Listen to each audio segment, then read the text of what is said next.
کوئی جانور مثلا گائے ذبح کریں تو جائز ہے. Somebody asks Mirza Ghulam Qadiani a question that if we contribute money together with the non-Ahmadis and we buy a cow or a big animal in which 7 people can participate, can we do that? Mirza said, ایسی کیا ضرورت پڑ گئی ہے؟ Mirza says, why you need this? کیا تم غیروں کے ساتھ شامل ہوتے ہو؟ Are you going to participate with the غیر؟ اگر تم پہ قربانی فرض ہے تو بکرا ذبح کر سکتے ہو. If قربانی is binding on you, obligation on you, you can buy a goat. اور اگر تم اتنی توفیق نہیں ہے تو پھر تم پہ قربانی فرض ہی نہیں ہے. And if you do not have this much money that you can buy a goat on your own, then there is no qurbani on you. You need to understand the context. This person has enough money, he can participate in a cow with the non-Ahmadis.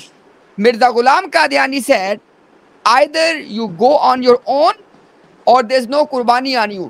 وہ غیر جو تم کو اپنے سے نکالتے ہیں اور کافر قرار دیتے ہیں وہ تو پسند نہیں کرتے کہ تمہارے ساتھ شامل ہوں. Those non-Ahmadis, they declare you kuffar and they don't like you, they don't want to be with you. تو تمہیں کیا ضرورت ہے کہ ان کے ساتھ شامل ہو؟ Why do you want to participate with them? خدا پہ توکل کرو. Just trust in God. Now, before anybody wants to say something, I just want to, the reason I shared this one, look at this one. We always tell people that Qadianis are a separate ummah. This is the reason I showed this one. That they cannot participate in Qurbani with the ummah of Muhammad sallallahu alaihi wasallam. Not. سوال یہ کہ اہل حدیث کا موقف ہے کہ اگر کوئی ایک بندہ بھی کلمہ گو مشرک گائے کے 7 حصوں میں شامل ہو جائے تو باقی 6 حصے مردود ہو جائیں گے. سیم یہی جذبات بریلوی حضرات ان کے بارے میں رکھتے ہیں کہ بد مذہب کی شمولیت سے باقیوں کی قربانی ضائع ہو جائے گی. تو آپ کا اس کے بارے میں کیا موقف ہے؟ یہ حقیقت بات ہے. آج کل آپ جمعے کے خطبوں میں جو ذرا دلیر ہیں وہ جمعے کے خطبے میں بھی بیان کر دیتے ہیں اور ویسے نجی محفلوں میں تو یہ بات کرتے ہیں.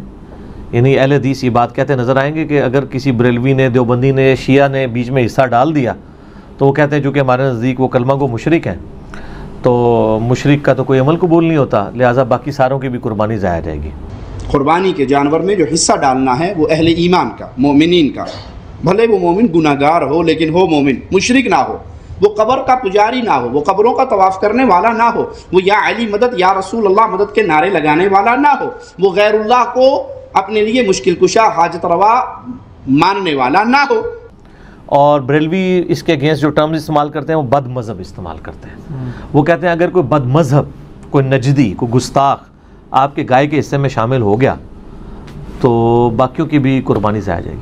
اچھا، ایک آتا ہے کہ اگر ذبح کرنے والا وہابی ہو، ایسی صورت میں جانور ذبح ہوگا تو دیکھیں وہابی کے ہاتھ کا ذبح ہوا بالکل سور کی طرح حرام ہے. تو اب یہاں ہوتا یہ ہے کہ کچھ بد مذہبوں کے گھر سے بھی گوشت وغیرہ آ جاتا ہے، جیسے وہابی وغیرہ آس پڑوس میں ہوتے ہیں تو ان کے وہاں سے گوشت آ جاتا ہے. تو سنیوں کو اس میں کیا کرنا چاہیے؟ تو ان کے وہاں کے گوشت کو الگ رکھنا چاہیے اور ان کے وہاں کا گوشت واپس کسی وہابی یعنی انہی کے فرقہ باطلہ کے گھر میں بھجوا دینا چاہیے کہ خبیث مال کو خبیث لوگ کھائیں گے تو اس میں کوئی اعتراض والی بات نہیں ہے. اگر جیسے ایک بڑا جانور ہے جس میں 7 حصے ہوتے ہیں، آپ جانتے ہیں مسئلہ یہی ہے کہ 7 کے 7 حصے جو ہوں وہ سب کے سب مسلمان ہونے چاہیے جن کے نام سے قربانی ہے. اور آپ جانتے ہیں کہ ہمارے اہل سنت والجماعت کے علماء نے وہابیہ، دیابنا، اہل حدیث، شیعہ وغیرہ کو اہل سنت والجماعت سے خارج مانا ہے اور انہیں ان کے عقائد کفریہ کی بنیاد پر ان کو کافر اور مرتد مانا ہے کہ وہ اہل سنت والجماعت کے حصوں میں ہرگز کسی وہابی، دیوبندی، اہل حدیث، شیعہ وغیرہ کو شریک نہ کریں، نہیں تو آپ کی قربانی برباد ہو جائے گی. تو سر دیکھ لیں دونوں طرف سیم جذبہ ہی پایا جاتا ہے.